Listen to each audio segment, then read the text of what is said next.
All right, we're getting you ready here for Syracuse and Purdue, a big matchup this week for the Orange, and Isaiah Jones is kind enough to join us for a little bit here. One of the Orange wide receivers is off to a strong start to the season. Isaiah, what has been working for you guys at the wide receiver position so well? Because it seems like up and down the depth chart, all you guys are making plays right now. Yeah, I think it's really just our chemistry that we have with each other and trusting each other every time someone's out there on the field, just that they're going to make the play when the balls come their way, and that's exactly what everyone's been doing. Yeah, I've noticed that. I'm down on the sidelines during the game, and anytime one of you guys makes a big play, all of you stand up, you're cheering. That chemistry, is that build from, doing some fun stuff off the field together as well? Yeah, I mean, we always, a lot of us, we play the game together. I guess, that's where it comes from. But just in general, we all know what we want to do as a team. We all have a set goal, especially coming in from last year. We all knew that we wanted to come in and win at a high level and have a good season. We had a decent season last year, but we want to have a great season this year. Yeah, it's cool how it's worked out, too, in the first couple of weeks where all you guys kind of caught touchdowns in week one. Donovan Brown was the one guy that didn't, and then he gets the big play in week two. And, man, watching that play on the sidelines, the way he runs and his stride, he's got to be the fastest wide receiver on the team, right? I wouldn't say the fastest, but in that play right there, Donovan was definitely moving very fast. I'm sure you're right up there, too. All you guys are quick. DeMarcus Adams can move, too. But it has been cool to watch how you guys are building as a team together. Do you feel like that's a credit to Michael Johnson, the wide receiver coach, that all you guys are kind of in with a common goal? Yeah, I think he does a great job. He's very detailed on what he wants and then what he expects from us. I mean, it started back from when he first got here. He used to tell us every day at practice we need to tuck in our undershirts. And if we didn't tuck in our undershirts, he knew we weren't ready. So it's just the little details with him that got us to the point where we're at now. We grew a lot since he's been here, and he's been nothing but great. What specifically with your game has he taught you? Is it route running, the way you catch the ball, the way you see the defense? Anything stand out in particular? Honestly, Coach Johnson, he's really good at everything. I'd say one of his strongest suits is he knows how to coach each individual player to their strengths, and he knows how to get the best out of everyone, anytime. Yeah. I want to ask about that catch you made in the last game, the one where you kind of went back, Schrader threw you a nice ball, and you got hit hard in the process, too. But where does that rank for you in terms of some of the better catches you made in your career? In game, it's up there. Yeah. It's definitely up there. I wish I scored instead of getting down at the one, but it was great just going up. I seen the ball up in there. I was like, okay, I got to make this play. It was just great to come down with it. Yeah, I think you're kind of due for a touchdown because you had a couple catches where you were finishing right on the 1 yard line. Yeah. It was in the moment, even now, I'm not mad about it. I mean, we scored. Right. LaQuint scored twice off of it, so it was just great to see him get in.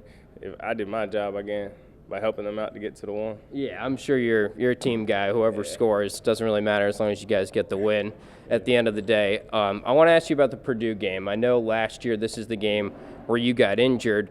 Probably just a lot of mixed emotions after that because it was such a big win at home for you guys. But, you were hurt on that game-winning drive last year.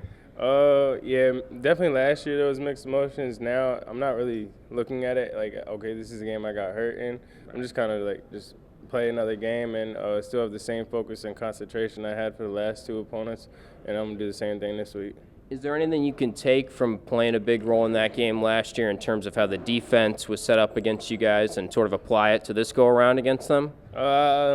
I wouldn't necessarily say it. They have a new head coach. The defense might be a little different. They might do some different things, and some of their corners are still there, their nickel's still there and stuff like that. But it's still going to be a different game. For sure, and going on the road this time going to definitely make it more different as well. Let's go back to kind of your journey to get to Syracuse a little bit, if you don't mind. And you grew up in Florida, and looking at you now, you're a tall guy. You've got the speed. You've got all the intangibles. Why do you think you've sort of proved people wrong, but why do you think you were maybe a little under-recruited, had to go to the JUCO ranks at first?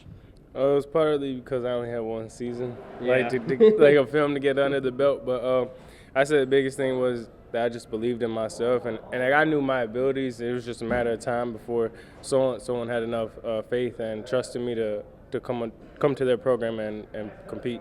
You say you have one season. I know you played basketball too. Was that more of a priority early on in your high school career? Yeah, I was straight hooping. Everyone was telling me to always play football. I just never listened to anyone. Yeah. So I got to know, like, who are some of the good basketball players on the team? I'm sure you guys aren't playing a ton anymore, but are you right up there still? Yeah, I think I'm gonna say I'm the best. But if you ask probably 20 other people on this team, they're gonna say that they're the best too. But we got a few good ballers on the team. Okay, cool. That'll be an off-season activity more than anything, I'm sure. So you go to California, El Camino College. What did you learn there, and then when did Syracuse kind of come into the picture for you? So Syracuse, it was like right before signing day and senior year. My coach was just showing him my film, and one of the coaches liked it. And then after that, it was nothing. I knew I was gonna go JUCO, but once I went JUCO, it was really just like a growth thing. Like it matured me a lot and taught me a lot of things about life. Football's football, so you go out there and you still play football. But then Syracuse came around more later in the season at JUCO. As I was producing more and stuff like that, and then it just worked out the right way. So Florida to California and then to Syracuse. Did you just have to get like a whole new wardrobe at that point? No, I went the same way I showed up to California, the same way I showed up here. One suitcase and some clothes. That's it. Nice. Well, it's working for you so far. It seems like you're growing every day on the field, and best of luck the rest of the season. Thank you. That's Isaiah Jones. You can catch him on the field against Purdue, 7:30 kickoff this Saturday night.